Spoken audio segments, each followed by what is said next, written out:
Yo, this is Carmen Cruz Podcast, Season 2, Episode 2. And I'm David Lighty here with my guy. I'm Aaron Kraft. Thanks for joining us.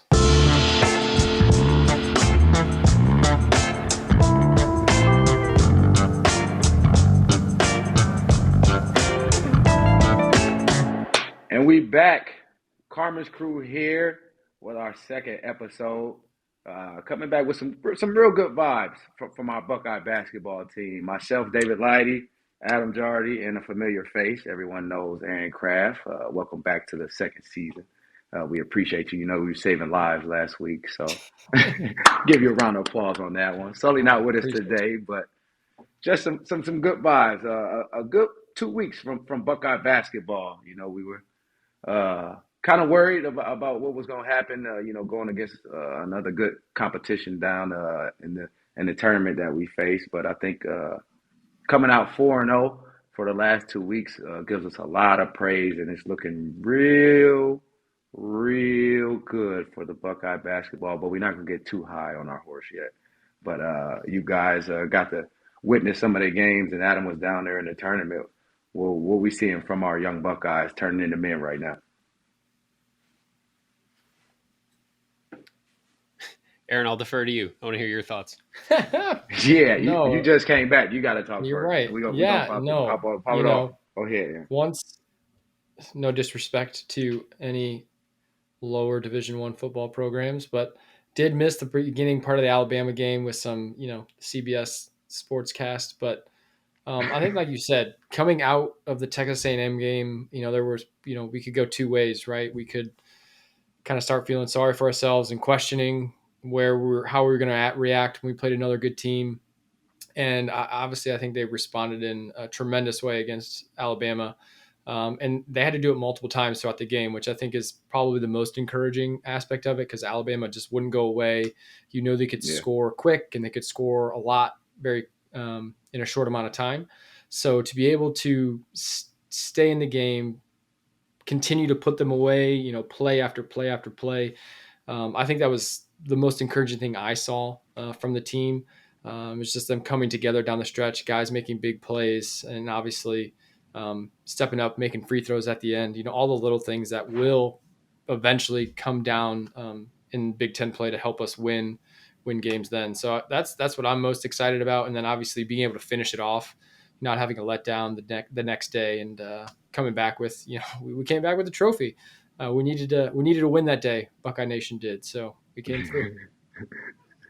for sure, Yeah, for sure. it it was a really good environment down there in Florida. Like being there, talking to players after the game, seeing them celebrating with that trophy. Like there was certainly a recognition that like this isn't the trophy you start the season hoping to win. Like there's bigger things and there's bigger goals ahead. Hmm. But if you're playing somewhere and they're giving a trophy, like why not try to win it? Go get Yeah, it. And this was a team that really came in with a really focused approach to that Alabama game. I thought it was very evident, and I felt bad for everybody I was hearing from on Twitter as that went on that football game was just that's just awful. Like I don't know how we're in 2023. and you Like that can't should get both going. Yeah, yeah, that that could should never happen. never happen. Like somebody needs to figure that out. But that you could see very early on that like these guys had a really good vibe about themselves and that they looked like they were ready for a moment like that and they were prepared for whatever Alabama was going to bring. And that's you understand that like you're not going to hold Alabama to 50 points. And you also don't want to try to win that game 120 to 118. So you got to find like that Hmm. that medium somewhere. And I thought they did a really good job of imposing themselves at both ends of the court, which had me thinking about the last time we've said that about Ohio State. Like when have we maybe seen the Buckeyes play this well defensively against like a top level opponent? Because it's been a minute, Yeah, and these guys they seemed really bought in on that end in a way that I don't think we've seen in a couple of years. And then like Aaron said, to build on that and to beat a Santa Clara team that you know I don't think anybody thought Ohio State and Santa Clara would be playing for the championship For in the this game, championship, yeah. and you're going against Santa Clara is the third tallest team in the country, and they've yeah, got veteran dudes. They got some transfers. Like there's some things there that could present problems if you think you're yeah. just going to walk in and roll over them. But they won that game by 30. They never trailed in that game. Um, I think I started writing my story that like, hey, like in the voice of Ohio State is definitively winning with like 4 minutes to go in the first half. Like that game Yeah, was that vibe, very. you felt it. They took control of that game, and they were not going to lose that game. And uh, I thought a lot of it stemmed from the way that Bruce Thornton and Roddy Gale just kind of spearheaded things for this team, and like the step that they seem to have taken here these last couple of games. I think gives Ohio State some real strong vibes for where the season could be headed because I think those guys are onto something. I think both of you guys touched on it perfectly. They looked ready, like you said, and I think we go back to the Western Michigan game, how they played, the pace, the togetherness, the flow, just the confidence that they had in that game. I think you saw it carry over into Alabama and everybody being ready. I mean, I think the 3-point shooting definitely carried over. That's something that hopefully it continue. We're not going to shoot 50% from three, most of the time, but you just saw a lot of different guys stepping up into their role. It might not be scoring at the time. It might not be, trying to create at the time, but everybody together playing defense and everybody being great, in their role, as you say. I think we touched on it last week. We talked about we needed more from Felix. I mean, these last 4 games, he's averaging 8 rebounds in less than 20 minutes, and he's giving you, 2 blocks a game. So, I mean, the combination of him and Zed, playing off of each other when one is in the game and one is out the game, I think it has been perfect for us. And you talked about, Roddy and Bruce. That's our engine right there. And then you throw Jameson in there, and he's being aggressive and doing things that a fifth-year guy is supposed to do, and being a leader and hunting his shots. I think that just makes the dynamic of our team that much better. And I mean, if we continue on this path with guys coming off the bench and playing in their roles as well, like Dale, I think he found his flow. He found his rhythm, down there. And I think you see that spark, that he can bring, getting back to his Fairmont State days and being a creator, being a scorer. And that just takes us to the next level where we can, really compete, for a Big Ten championship run, hopefully, and, continue to, step by step get better and better. But besides that, what are some of the details you guys saw throughout the Alabama game, I would say? I like the defensive versatility. I thought that Yeah, like Dave, you and I were talking about this before we got started here, but like the way that Evan Mahaffey like makes this defense have yeah, such a greater versatility than what we've seen. It doesn't really show up in the box score, and it can be a challenging thing to try to write about. But there were I know so many about that one. times, yeah, yeah, but like there were so many times in that game where I felt like Alabama was trying to run somebody off a ball screen, like maybe top of the circle, middle of the court type of deal, and Evan was guarding the guy that was setting the screen, and he just switched right onto the ball handler, and they had nowhere to go, and it just Yeah, threw off that Alabama offense that is so efficient and so prolific. And I came away from it thinking like we've heard for the last couple of years, oh, the defense is going to be more versatile. Like last year, Isaac Likely can guard 1 through 5, and Tanner Holden can grab the ball off the rim and go, and it we never saw that stuff. There was never that it seemed like that collective uh, ability to just dig down and get some stops, but they did in that Alabama yeah. game against the best offense in the nation. And that to me, if you're an Ohio State fan, I think that has to give you as much confidence about where the season can go as anything, really.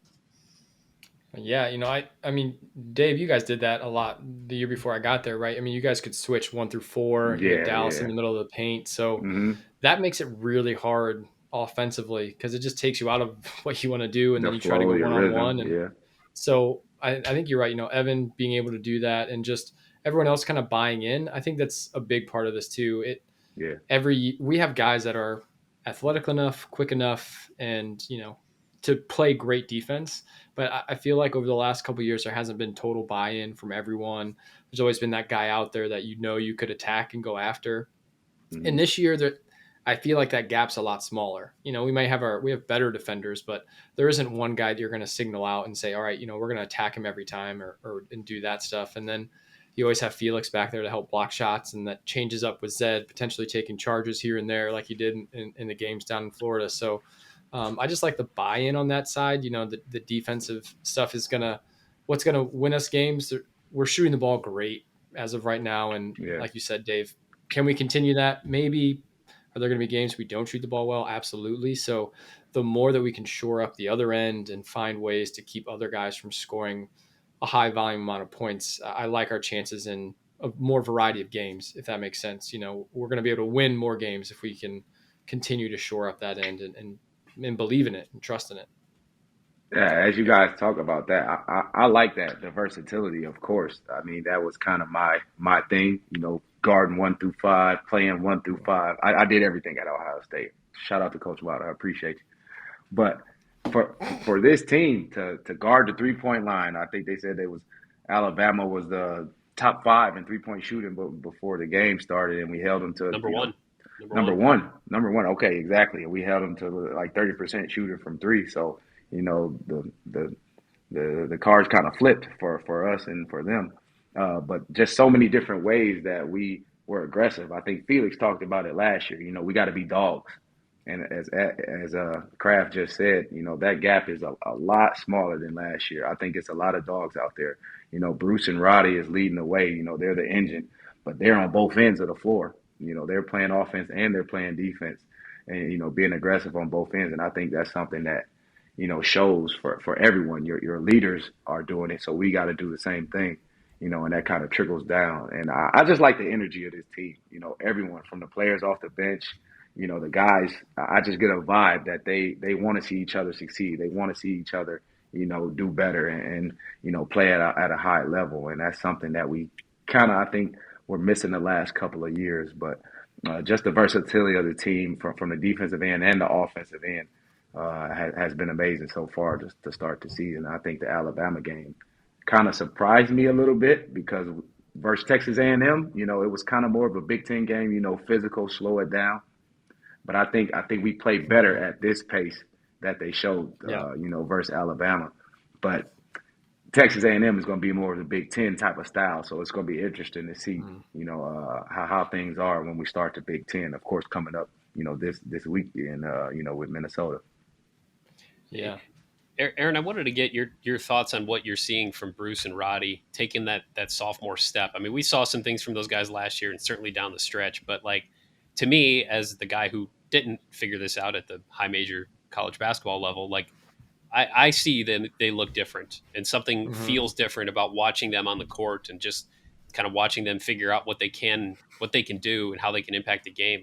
How have you seen them take a step and from your viewpoint as a guy who went through that exact process, what does it take to become a dude in the backcourt in the Big Ten, the way those guys are this year? Yeah, honestly, I think the biggest thing for them, the game looks slower to them, and even just through conversations with them, kind of off in the off season. I was around a little bit.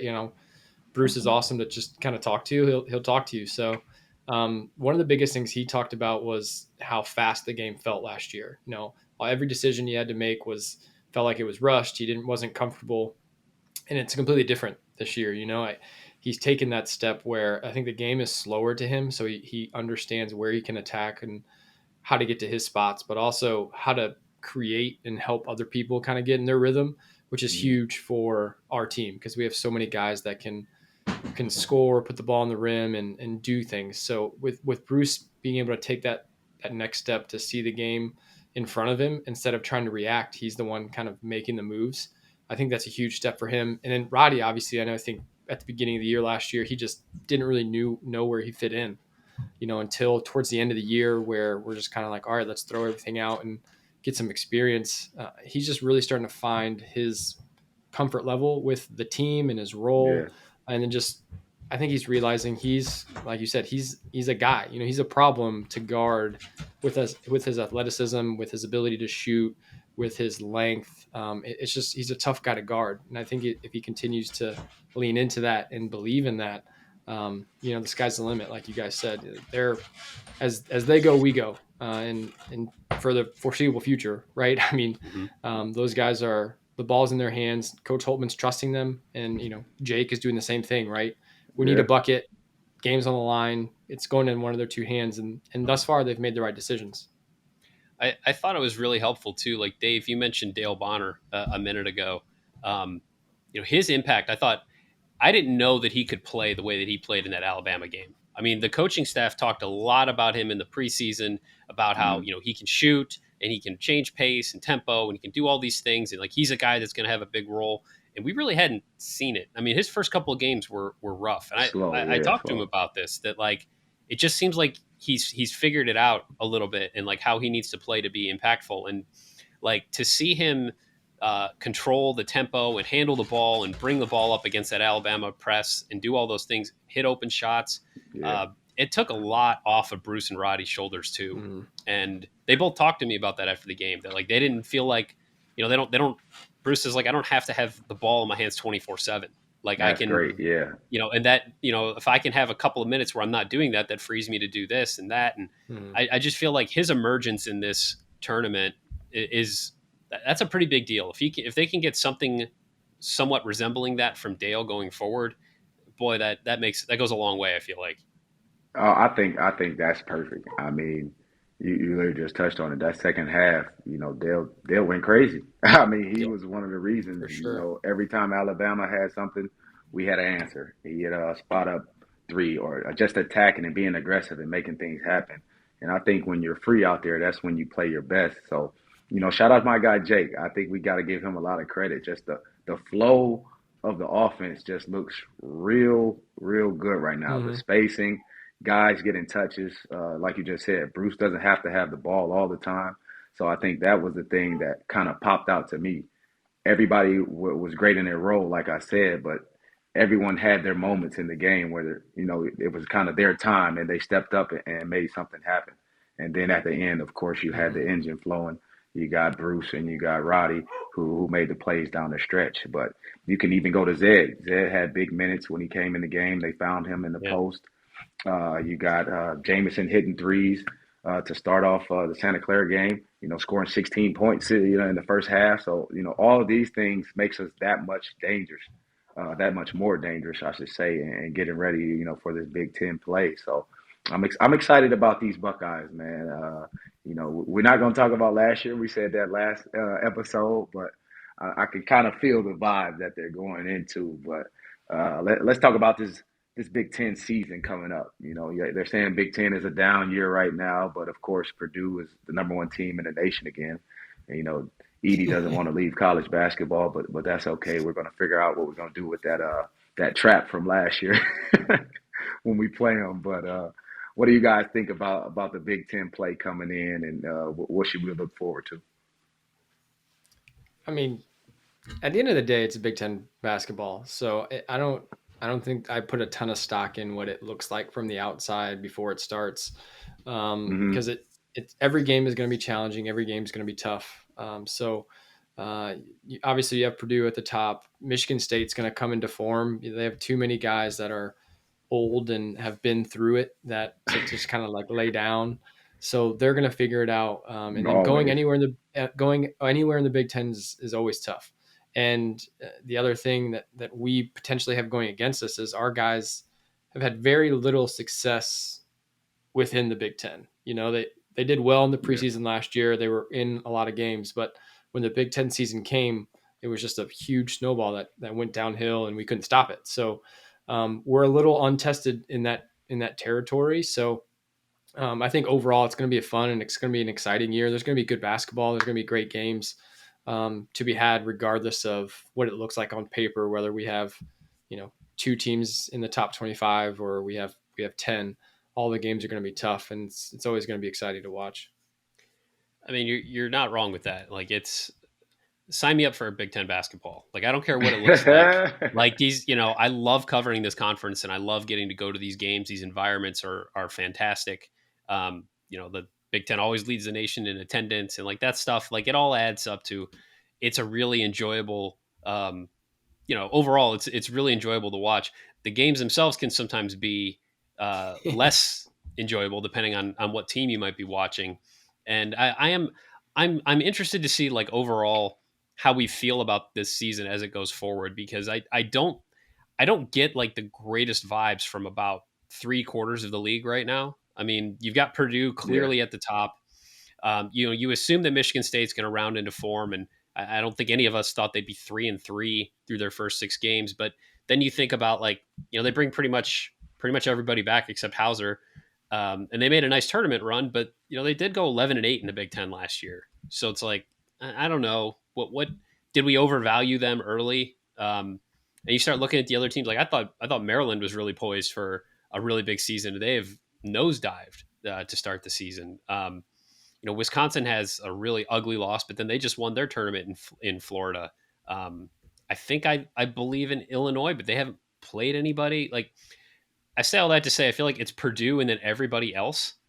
And I feel like Ohio State is definitively in that everybody else category based on what I we've got seen here you. for the last 2 weeks. That, at the beginning of the season, it was Purdue, Michigan State, and then who knows? But I think it's Purdue. And then you can make a case for 8 or 9 Mm-hmm. teams. Like Nebraska looks really good. They're 7-0 for the Pretty first time, solid, yeah. I think, since the early 90s, like 92, 93.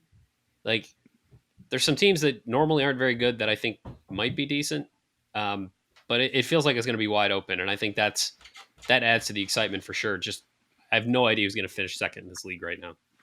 I mean that's Big Ten basketball, like we said though. It's always going to be a battle, no matter where you're at. It's no days off, and I think the experience from last year and those guys taking those lumps and those bruises, that they're going to remember that. They're going to know like we can't go into Nebraska and think it's going to be easy. It's going to be sweet. But we can't go into Wisconsin and not be ready to play. So I think that's the step that we're going to see, hopefully in January, that we've bypassed and we've gotten over and got to the next level. I think this month of December we got 6 games coming up. What is it? Two Big Ten games, two Big Yep. Ten games, Penn State and Minnesota. Then you Minnesota. got UCLA, a future Big Ten team, and West Virginia. So I think this month of December is going to be crucial for us. For me, how they're playing right now, I see us maybe losing one game. That's what I'm going to predict right now. We just lose one game. Hopefully, it's 6-0. That would be even much better. But by January, I see us in the top 20 and Yeah. getting really into the heart of Big Ten play and like you said, being ready to take over that. Hopefully, that number 2 spot and punching for number 1 and taking down Purdue. So it's going to be interesting to see for sure. But talk about Yeah, the Power Five rankings too. I wanted to add real quick because I was looking this up before we got started, but just looking at No, we the got a climb stat. Ohio State's, well, kind of We not got a nothing stat. too crazy, but Okay. like this team was 50th in Ken Palm coming into that tournament in Florida. They're up to 25th now, and then you start looking at like what the next couple of Mm. weeks look like, and Ohio State's projected as the favorite in his next 12 games. Like Wow. the Buckeyes are Next not 12. Wow. Oh, really? yeah, they're not projected to lose again until, ironically, they go to Nebraska on January Bro, who 23rd. comes That's up with these analytics? Who comes up with these? How does Ken that work? Pomeroy. That's His name's crazy. Ken. But goodness gracious, what did he But set up for this? I hope that sounds um, great to me. I hope it happens. so, I mean, if you could imagine Ohio State going to Nebraska in January being 17-1, like Yeah. what a story. I mean, I don't know that we realistically expect that to happen. Teams are going to lose games, and like you Yeah, guys, like we've said, the Big for Ten, sure. it's one of the best conferences. But like to think that this team is projected to win every game between now and January, like or the end of January, it could be a pretty exciting season. That's big. I mean, you talk about that, and I think we talked about it before we started. Like last year, what did we do? We lost to Minnesota, and they were in the same boat, really. So, Mm-hmm. this is a big Yeah, week coming up. We yeah. start off with Minnesota again. Are we going to be too high on our horse from winning the tournament, and we're thinking we're on a roll, and things are going to be easy now, or teams are going to lay down. Once you start winning, teams are gunning for you now. So it's even more, focused that you have to be. And I think that's the thing we kind of been missing, in the last, couple seasons at Ohio State. So I think, like I said before, the lumps they took last year will hopefully, prepare them for what's about to come. And hopefully that 12-game win streak we're about to take off on, That'd be, or more than that actually. More than that, yeah. but all right, we touched on Purdue and they're being number 1 and Big Ten being top heavy, of course. But what about these Power Five conferences, top 25? How would you rank the Power Five conferences? For me, it's kind of tough to say that one, but basketball is so small and finite. Things change so much. Yeah, it Somebody get changes hurt. every week. Yeah, exactly. That's tough to say. But I'll start off with Adam. You can go ahead because you could touch on it. I think He you've knows seen probably everything. more basketball than all of us from all the conferences Uh, for sure. Um, I mean, I think as is generally the case, I think the Big 12 has the edge right now. I mean, BYU being undefeated is, yeah, we'll see what that looks like in a couple of weeks. But I mean, that's like one of the best early season stories I think in college Hmm. basketball. And then Oklahoma also being undefeated, like that adds to a conference that already has Houston and Kansas and Baylor, and they're all playing well. I think honestly, like right now, you probably have like maybe the Big East second. Yeah, yeah. I mean, Marquette and UConn top 10. yeah, Creighton's in and there I mean too. Creighton, absolutely, Yeah, yeah. Villanova, Xavier, like yeah. Villanova's maybe started righting the Butler. ship a little bit. But Butler's, shout out about I was about to say Butler's balling right yep. Heyo. now. Yeah. Shout out, shout out to Thad. He's got them playing well. Like Yeah. it's a fun team to watch. So I'd probably have them like honestly, they might be second Yeah. for me right Oh, now, that's a good one. That's a good one. and then it's probably like the SEC. Just because I do think that like the top of the conference, in the middle of the conference, right now have done better out of conference than the Big Ten for the most part. Yeah. But I think you kind of get you're splitting hairs once you get to like between the Big Three, Ten, 4, 5. the Yeah. SEC, and the Yeah. Pac-12. I think they're all pretty close. Yeah. But Slightly top heavy. Kind of yeah, you don't not really sure what's going to happen in the middle. I yeah, think I think over the last couple of years the Big 12's kind of just proven themselves to be from top to bottom probably the deepest league in the country. Just Most all the teams that consistent are too. Yeah. there and they've been going through it, right? But I agree, and I think UConn. I mean, they've won double digits by I don't know the crazy stat of they've won that X is a amount of wild games stat. by 10 points dating back to last year into non-conference. They've won by at least 10 points, X amount of games, including the NCAA tournament. So Yeah, that's wild.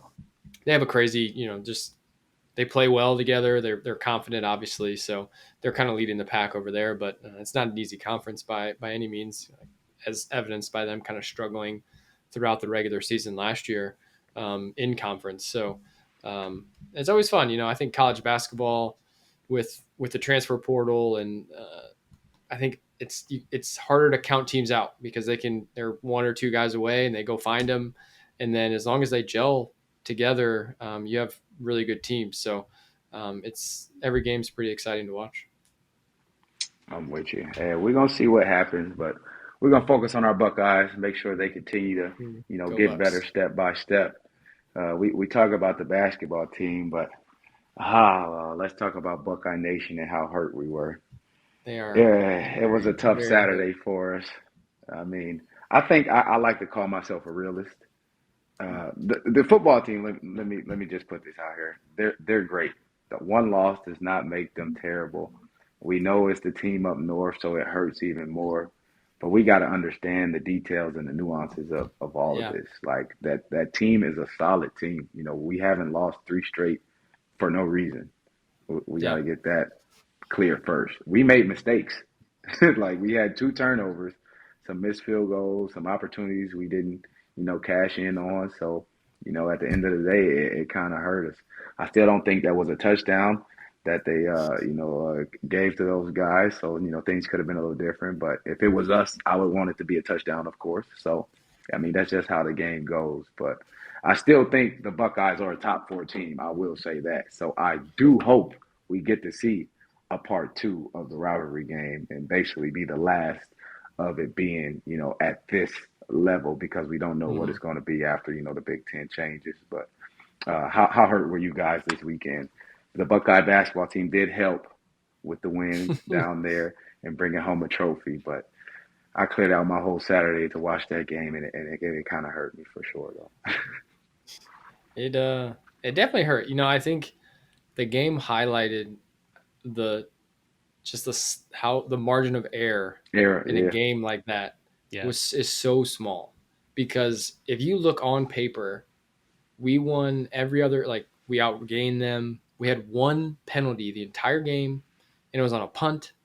So like we played a good game, right? But like you said, the 2 turnovers, one replay doesn't go our way, and down the stretch they just ran the ball like they always Yeah. do, Yeah. found a way Yeah.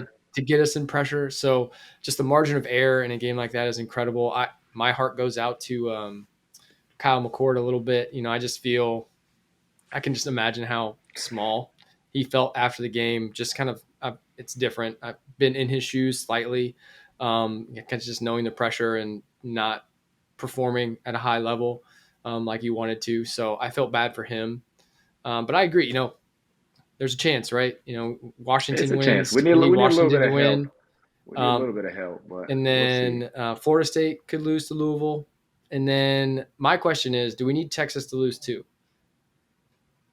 For me, like we lost to the number 3 team, so I don't understand how they try to drop us down so far. But if That's but my if opinion. Texas we're in front of Texas right now. But if they win, they have a They Big would 12 jump us championship. because they have the conference They have a championship. Yeah. championship. You know what I mean? So and they lost to Alabama, who we need Georgia to win too. But it's possible. Who knows?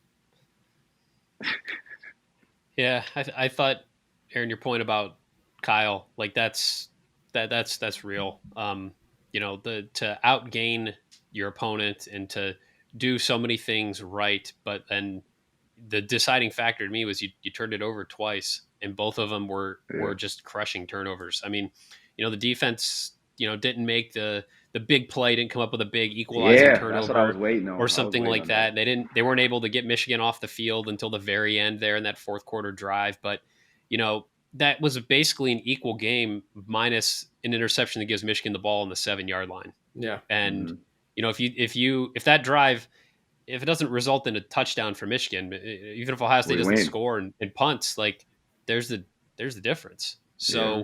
So, yeah, there's just it was I really felt for what those guys had to been feeling when that one was over. I did. You guys will appreciate this, but I did get a text from a friend of mine much later that night after the basketball game, who said, "What does it feel like to cover the good Ohio State program?" Oh But shoot. okay, and, so and that just made me laugh. It just I just thought that was funny. So there you go. hey, so we're gonna end with that then. We're gonna take that energy, tell them, come on, Buckeye Nation, get behind the basketball team, support. Make sure you guys get out of there and go to all the games and support, because this team is rocking right now, and I think this is the beginning of something special Mhm. for the season. And it'll be great to see the shop filled up and rocking like it should be, and getting these young guys going and showing them all that love that they deserve and earned, I believe. So we just gonna give some love to Buckeye Nation. Shout out to the football team as well. We with y'all still rocking no matter what, and we'll be back with the start of that 12-game win streak next week. The Carmen's Crew podcast, man. We appreciate y'all rocking with us. Make sure y'all sign up on Twitter, Instagram, add us, ask us questions, whatever y'all need to know or want to know. Feel free to talk to us, because we talk back. We're not too crazy or anything like that. So we'll see what happens next week, man. Love y'all. We out.